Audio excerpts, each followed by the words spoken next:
Mortgage loans, business loans సులభంగా government private banks నుండి ఇప్పించబడును. 10 ఏళ్ల తర్వాత ఉద్యోగం ఊడినాక ప్రజలు వంగబెట్టి దంచినాక ఈ సన్నాసులకు తెలంగాణ తల్లి గుర్తొచ్చింది. అక్కడ తెలంగాణ తల్లి పెడితే బాగుంటుందని, మనకేమో ప్రజలకేమో తెలంగాణ తల్లిని పెట్టాలంటున్నాడు.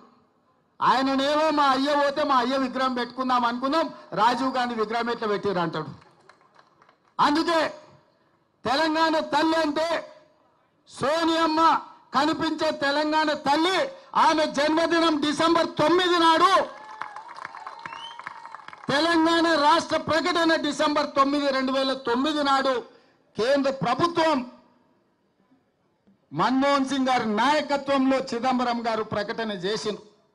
అక్కడ ఇక్కడ కాదు, ఈ రాష్ట్ర పరిపాలనను అందిస్తున్న సచివాలయం లోపట, బయట ఎక్కడో కాదు, సచివాలయం లోపట డిసెంబర్ 9 నాడు తెలంగాణ తల్లి విగ్రహం పెట్టే బాధ్యత మేము తీసుకుంటాం. ఈ సన్నాసులు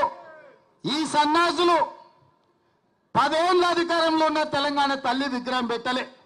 10 నెలల లోపలనే తెలంగాణ తల్లి విగ్రహాన్ని పెట్టి ఆ తెలంగాణ తల్లికి నిజమైన వారసులమని నిరూపించుకునే బాధ్యత ప్రతి కాంగ్రెస్ పార్టీ కార్యకర్తదని నేను చెప్పదలుచుకున్నా.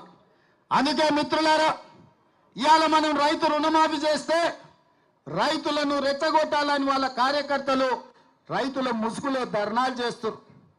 నేను ఒక్కటే మాట చెప్పదలుచుకున్నా, ఏ రైతుకు రుణం రాకపోయినా, రుణం మాఫీ కాకపోయినా, ఏ రైతుకు ఏ సమస్య ఉన్నా ప్రతి కలెక్టర్ కార్యాలయంలో అధికారులను కౌంటర్ వేసి కూర్చోబెట్టి మీ సమస్యలు అక్కడ చెప్పుకోండి, వాటిని పరిష్కరించి మీకు రుణమాఫీ చేస్తామని చెప్పినాం. ఆల్రెడీ మా ఆర్థిక మంత్రి బట్టి విక్రమార్క గారు నేను 18,000 కోట్ల రూపాయలు వ్యవసాయ శాఖ ఖాతాలో వేసినాం. అక్కడి నుంచి ప్రతి రైతుకు పంపించండి. మిగతా 12,000 కోట్ల రూపాయలు కూడా 2 లక్షల పైన ఉన్న వాళ్ళను మీరు 2 లక్షల పైన ఉన్న ఏదైతే బకాయిందో బ్యాంకు కట్టండి, మిగిలిన 2 లక్షల రూపాయలు మేము కడతామని చెప్పినాం. మా రెవెన్యూ మంత్రి గారు కూడా మాట చెప్పిండ్రు. ఇవాళ అంటుండే శ్రీనివాసరెడ్డి గారు ఇంకా 12,000 మళ్ళా కడతామన్నాడని, బట్టి గారు 7,000 కోట్లే మేము ఇచ్చినామన్నారని. అన్ని తప్పుడు రాతలు, కారు కూతలు. అందుకే రైతులకు నేను ఒక్కటే మాట చెప్పదలుచుకున్నా, రోడ్డు ఎక్కాలెందుకు, ధర్నా చెయ్యాలెందుకు, మీకు ఆ కష్టం ఎందుకు వచ్చింది?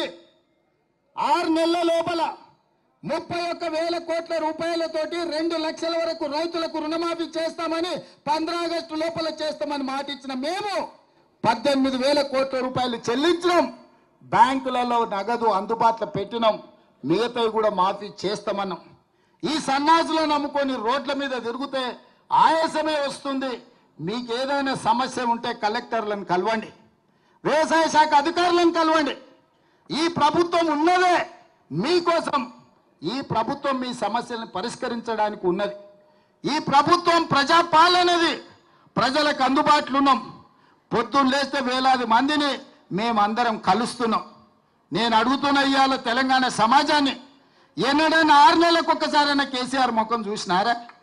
ఫామ్ హౌస్లో బోర్లో వండుకునేటోడు ఇవాళ రోజుకు 18 గంటలు నేను మా మంత్రులు గ్రామాలు తిరుగుతూనే ఉన్నాం కదా, వచ్చిన వాళ్ళనల్లా కలుస్తూనే ఉన్నాం కదా, మీ సమస్యలు వింటూనే ఉన్నాం కదా, మీ సమస్యలు పరిష్కరిస్తూనే ఉన్నాం కదా. మీరు ధర్నా చేయాల్సిన అవసరం ఏముంది?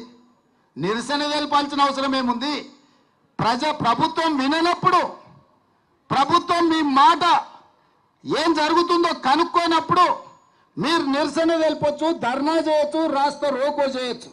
కానీ ప్రభుత్వమే మీ దగ్గర ఉండి ప్రభుత్వం వింటున్నప్పుడు, ప్రజాపాలన జరుగుతున్నప్పుడు, ప్రజాభవన్లో ప్రజల సమస్యల్ని వారంలో 2 రోజులు మా అధికారులు, మా చిన్నారెడ్డి గారు తీసుకుంటున్నప్పుడు మీకెందుకు కష్టం రైతులారా అని నేను చెప్తున్నా. అందుకే 10 ఏళ్ళు మిమ్మల్ని దోసుక తిన్నారు. కాకులాక గద్దలాక మీ రక్త మాంసాలను పీల్చి పిప్పి వేసిన ఈ సన్నాసులు మళ్ళీ ముసుగులో దొంగలు ముసుగేసుకొని ఇవాళ మళ్ళా మీ దగ్గరకు వచ్చి మభ్య పెట్టాలని చూస్తున్నారు. ఈ దోపిడీ దొంగలే కదా ఈ 10 ఏళ్ళు మిమ్మల్ని దోసుకున్నది. ఈ కేసీఆర్, ఈ హరీష్ రావు, ఈ రామారావే కదా మిమ్మల్ని కొల్లగొట్టింది. సుమన్ టీవీలో మీ పర్సనల్ అండ్ బిజినెస్ ప్రమోషన్స్ కోసం కింది నెంబర్కి కాంటాక్ట్ చేయండి.